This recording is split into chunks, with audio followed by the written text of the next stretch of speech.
And then the next thing is you got to track your prime costs, right? So your labor and your cost of goods combined, ensuring that that stays well below, 65%, right? And then the rest you have your utilities and your profit. To me, like tracking your numbers from day one is probably the most important thing. And I will say I've made that mistake. When I first opened, I was one of those people that was so excited about my business, about people coming in to see it. I was just like posting on social media, focusing on the marketing and growing the business.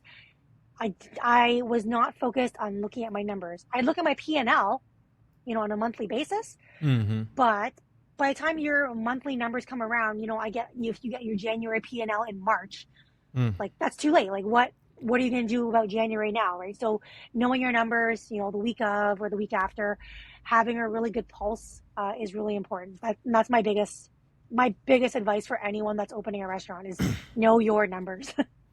Yeah, I totally agree. And I mean, part of going through the underwriting process with the bank, I mean, nobody's going to give you $1 million unless you got some piece of paper showing that you can do something. So I actually go by cost guidelines. There's a 40-year restaurateur in town. Her name's Tracy Vault. She's going on her sixth restaurant.